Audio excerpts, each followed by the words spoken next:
Et bienvenue sur notre chaîne YouTube. Nous sommes trois étudiants en première année en génie informatique à l'univers professionnel. Abdou Aziz Sissao, Abdou Aziz Diame et moi, Oman Ngom. Dans le cadre du module du programme en langage C encadré par M. John, nous allons vous présenter notre projet basé sur les fondements du langage C. À travers cette vidéo, nous allons vous expliquer chaque programme étape par étape, montrer leur fonction et mine pour stocker le maximum et le minimum. Parmi les trois, afficher un message demandant à l'utilisateur d'entrer trois nombres, puis il est lié avec scanf.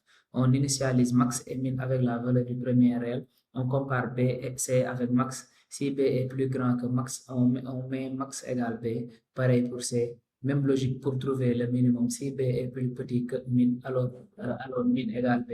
Idem pour C. Et afficher le max et le minimum avec deux chiffres après la virgule. Idem pour min. Et ensuite, on va compiler pour voir qu'est-ce que ça va donner.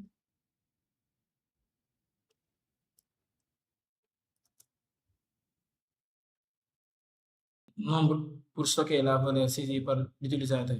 Ensuite, on affiche un message à l'écran, puis on lit un entier saisi par l'utilisateur. Si l'utilisateur entre un nombre négatif ou nul, on affiche un message d'erreur. Si le nombre est strictement positif, on teste si le reste de la division est égal à 0. Si oui, le nombre est pair, sinon le nombre est impair.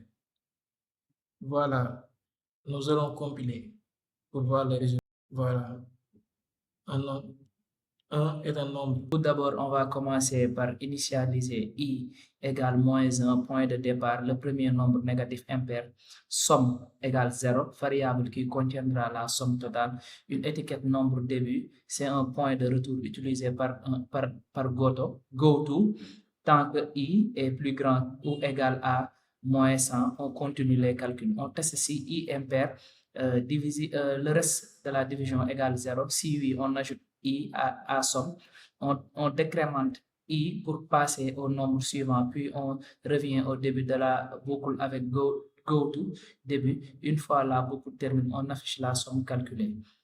Bon, on va compiler pour voir le résultat.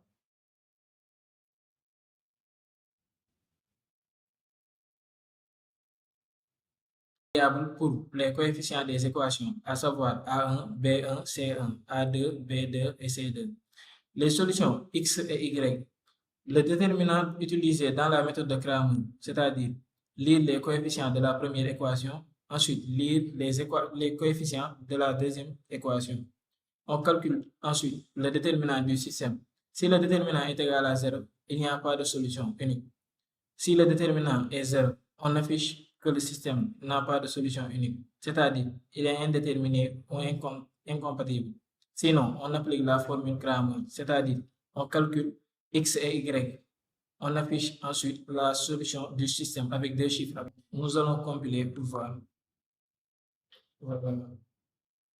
Il y a des solutions x. Calcul du discrimination delta qui détermine le nombre de solutions. Deux solutions réelles distinctes. On les calcule avec la formule quadratique. Une seule solution réelle double. Il n'y a aucune solution réelle, solution complexe. Et là, on a déjà distinct x égale. Vérifie s'il est pair, c'est-à-dire le reste de la division est égal à 0, ou impair pour afficher les résultats. Somme impair sans boucle. Calcule la somme des entiers impairs négatifs de moins 1 à moins 100. Utilise une étiquette recommencer et un goto à la place d'une boucle. Ajoute ensuite seulement les nombres impairs, donc pas divisibles. Résoudre un système. La résolution de deux systèmes, de deux équations du moins. Résoudre un système, c'est-à-dire A1x plus B1y est égal à C1. A2x plus B2y est égal à C2. Voilà. Ensuite, on calcule d'abord le déterminant, c'est-à-dire le déterminant est égal à A1 fois B2 moins A2 fois B1. Si le déterminant est différent de 0, on applique la méthode de Cramer pour trouver x et y à deux décimales. Ensuite, l'équation du second degré. Tout d'abord, on résout une équation du second degré. Ax carré plus bx plus c est égal à 0. On calcule le déterminant. Si le déterminant qui est égal à delta est égal B au carré moins 4AC. Si delta est positif, on va trouver deux solutions réelles. Si delta est égal à 0, on va trouver une solution double. Et si delta est strictement négatif, on n'aura pas de solution. Bon, voilà, nous allons compter les trois réels.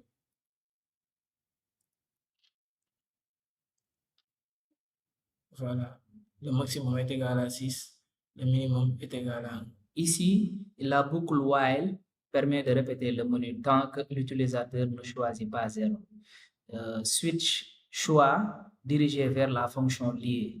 Maximum 3 réels demande à l'utilisateur 3 réels. Comparer les 3 réels avec if pour trouver le max et le min avec l'option 1. Afficher l'option 2, pair ou impair. Demander un entier strictement positif si l'entier est divisible par 2. Il est pair, sinon il est impair. On passe au 3, somme impair avec boucle.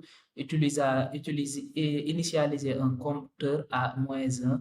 Utiliser une boucle while pour aller jusqu'à -100. Vérifier si chacun des nombres est impair, c'est-à-dire le reste de la division est égal à 0. Ajouter la somme seulement s'il est impair. Afficher la totale. Système de deux équations résout un système. A1x égale B. Calculer le déterminant. Déterminant égale A1 fois B moins A2 fois multiplié par B1. Si déterminant différent de 0, appliquez la méthode Cramer, sinon affichez pas de solution unique. On va passer au dernier équation second degré. Résoudre l'équation AX à la puissance 2 plus BX plus C égale 0. Calcule la discrimination delta B à la puissance 2 moins 4AC. Si delta est supérieur à 0, deux solutions réelles. Si delta est différent, si delta égale 0, solution double. Si delta supérieur à 0, inférieur à 0, pas de solution réelle. Bon, qu'est-ce qu'on peut en déduire? Les boucles while for sont plus sûres, plus claires et plus faciles à lire. Goto peut être utilisé dans les contextes pédagogiques ou contraintes, mais à éviter. Nous allons mettre, par exemple, -9, -9, 4, 4 et 0, par exemple. Voici les solutions. Là, on a les solutions maximum, menu, là.